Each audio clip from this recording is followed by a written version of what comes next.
आज का विषय सच्ची संतों की पहचान। आज कलयुग में संत सही रहा नहीं, क्योंकि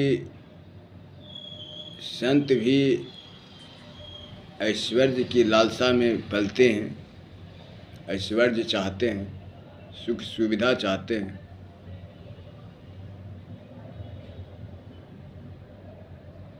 तो यह बात तो ऐसी प्रतीत होती है जैसे जिसको त्याग करना है वही प्राप्त करने का लालसा बना रहा हो। तो फिर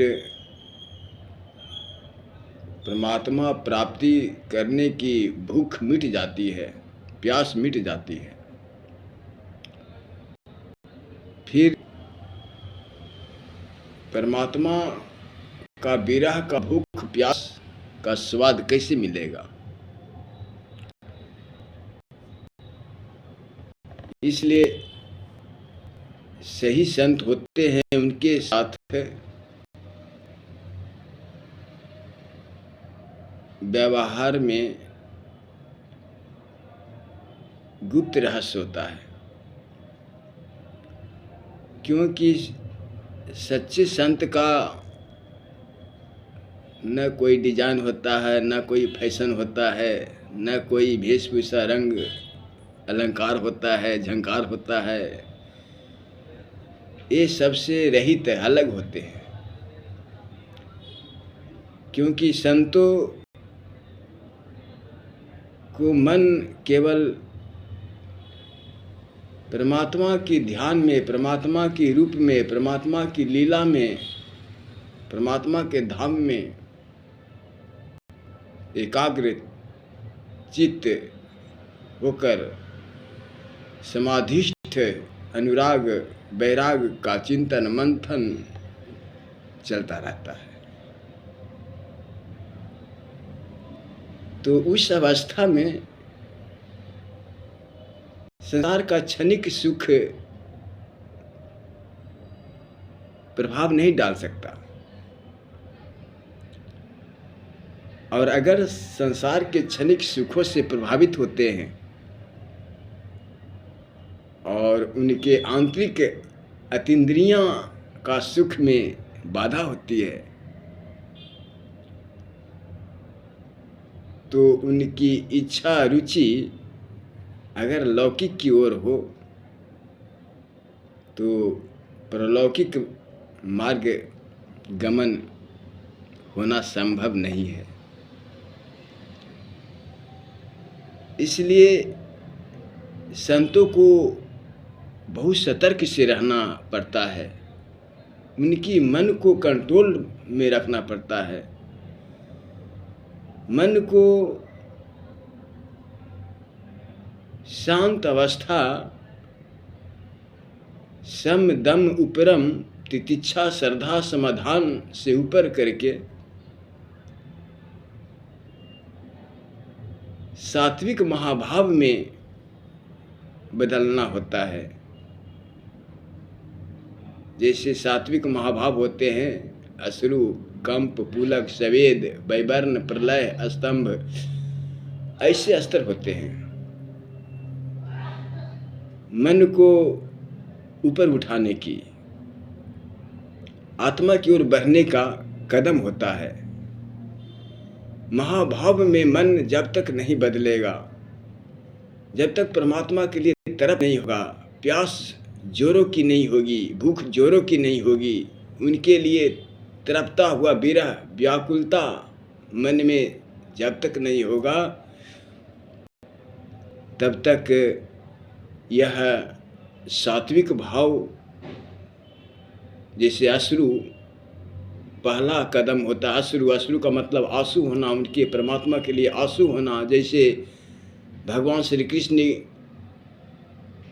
को सुदामा के दुखों को देखकर उनके चरणों को धोने के लिए आँख से आंसू झरके तो अश्रु मतलब आँख में आंसू आना, रोम रोम खड़ा हो जाना, कँप जाना, नींद भूख मिट जाना, अश्रु पहला अवस्था है। फिर कंप, कंप का मतलब कल्पना करना उनका, फिर उससे परा क्षेत्र का, क्षेत्रज्ञ का कल्पना करना, अनुराग वैराग, उससे आत्मा क्षेत्र का, अलौकिक कौतुक क्षेत्र का होना, कल्पना होना हर समय, और उसमें पुलक होना, कल्पना होकर परमात्मा के नाम रूप लीला धाम, प्रकृति की क्रिया में, प्रकृति के रसायन, प्रकृति के प्रवर्तन में परमात्मा का लीला देखना और आनंद होना, पुलक होना। उसके बाद स्वेद, स्व माने अपना, वेद माने जानना, अपना मूल स्वरूप को, अपना मूल असली निज स्वरूप को पहचानना, जानना, और आत्मा परमात्मा का तदाकार करना, एकाकार करना, और उससे आगे चलकर प्रलय अर्थात इस लोक को पार कर जाना, अपरा ज्ञान से पार कर जाना, परा ज्ञान में स्थिर होना, अलौकिक में स्थिर होना, कौतुक में स्थिर होना, यह संसारों से ऊपर उठ जाना, ये हुआ प्रलय। उसके बाद परमात्मा पर आस्था, परमात्मा पर विश्वास करके अपने प्राण को न्यौछावर कर देना, उन्हीं पर पूर्ण समर्पित हो जाना, अपने तन मन धन को, प्राण को उनके ऊपर न्यौछावर कर देना कि प्रभु आप जैसे करो, जो करो, ना करो, हाँ करो, चाहे जो इच्छा आपकी वो करो, मैं आप पर समर्पण हो गया, मैं आप पर सारे बागडोर छोड़ दिया, अब मैं अपने को कुछ नहीं हूँ, आप चाहे जहाँ ले जाओ, चाहे जो करो, चाहे आपकी मर्जी पर मेरी मर्जी है, आप चाहे डुबा दो, चाहे उगा दो, चाहे जो करो, बस यही एक लक्ष्य उनके हो जाते हैं। तो यह स्तंभ फिर उनकी परमात्मा हाथ थाम लेते हैं। इस तरह से संत आज नहीं होते हैं, कोई बिरले होते हैं जो गुप्त होते हैं, इसलिए भक्ति गुप्त कहा गया है। भक्ति गुप्त है। भक्ति और भगवान के रहस्य को जानने वाले का भीड़ नहीं लगती है, लालों की बोरियां नहीं होती है, हंसों की जमात नहीं होता है, संतों की बात नहीं होता है, जमात नहीं होता है, संग नहीं होता है। जो सही संत होगा वो एकाग्र होते हैं, अकेला होते हैं।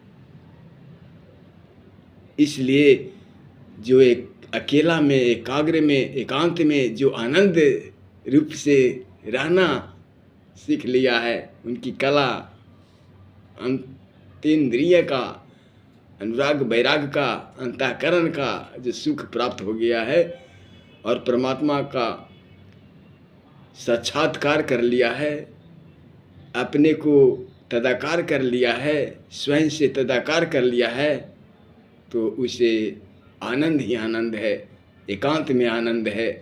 वही संत सही मायने में संत हैं। और जो इच्छा प्रकट करता है कि मेरा कुटिया बहुत विशाल हो जाए, मेरी कुटिया में अलंकार झंकार हो जाए, चमत्कार हो जाए, तो यह सब चाहने वाला, क्षणिक सुख को प्राप्त करने वाला, इसमें रुचि लेने वाला संत नहीं होते। इसीलिए आप लोगों से मैं नम्र निवेदन प्रार्थना करता हूँ कि सच्चा संत का खोज करें, पहचान